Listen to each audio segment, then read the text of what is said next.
Assalamualaikum warahmatullahi wabarakatuh. Saya Januar Anton Firmansyah, CGP Angkatan 11 kelas 136A dari Kabupaten Sumeneb.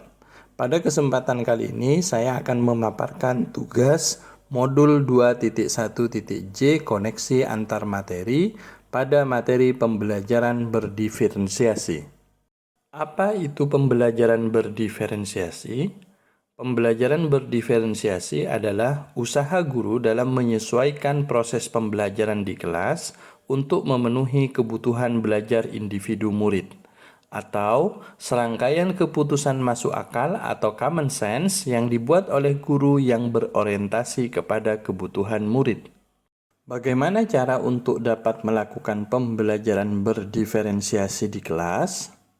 Agar dapat melakukan pembelajaran berdiferensiasi, guru harus memahami tujuan pembelajaran terlebih dahulu, lalu selanjutnya mengetahui dan merespon kebutuhan belajar murid, menciptakan lingkungan belajar yang mengundang murid untuk belajar dan bekerja keras, melakukan manajemen kelas yang efektif, dan melakukan penilaian berkelanjutan. Berkaitan dengan kebutuhan belajar murid, guru harus memahami 3 aspek berikut ini.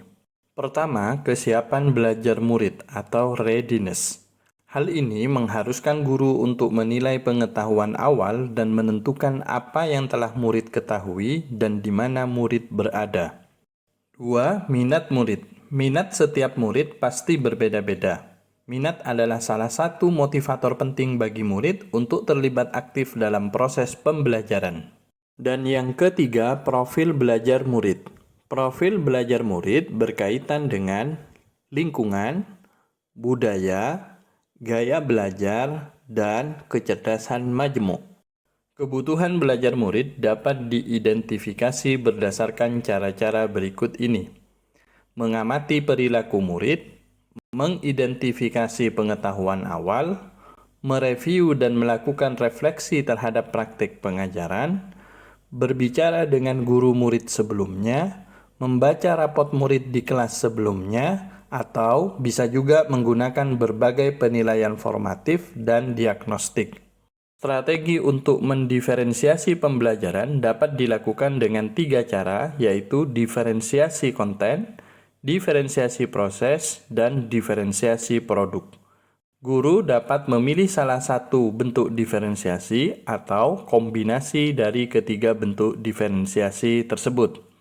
Diferensiasi konten berkaitan dengan apa yang kita ajarkan, seperti materi, konsep, atau keterampilan yang perlu dipelajari berdasarkan kurikulum. Mendiferensiasi konten bisa dilakukan dengan membedakan pengorganisasian atau format penyampaiannya, bukan mengubah atau menurunkan standar kurikulum. Diferensiasi proses merupakan kegiatan yang memungkinkan murid berlatih dan memahami atau memaknai konten dengan cara membedakan proses yang harus dijalani murid.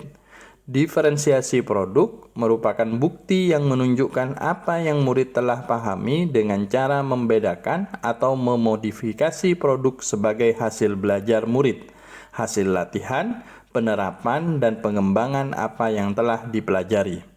Adakah keterkaitan antara modul pembelajaran berdiferensiasi dengan modul-modul lainnya? Tentu jawabannya ada ya. Untuk dapat melakukan pembelajaran berdiferensiasi, maka guru harus berusaha memenuhi kebutuhan belajar anak sesuai dengan kodrat alam dan kodrat zaman berdasarkan filosofi Ki Hajar Dewantara. Dalam melakukan pembelajaran berdiferensiasi, seorang guru penggerak harus berpihak pada murid, reflektif, mandiri, kolaboratif, dan juga inovatif untuk menciptakan pembelajaran-pembelajaran berdiferensiasi agar dapat memenuhi kebutuhan murid.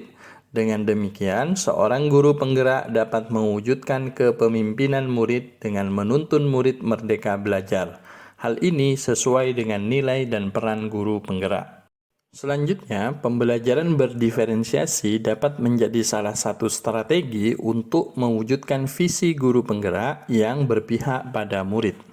Dan dalam pelaksanaan pembelajaran berdiferensiasi antara guru dan murid harus ada kesepakatan kelas terlebih dahulu agar proses pembelajaran dapat berjalan dengan baik sesuai dengan nilai-nilai budaya positif.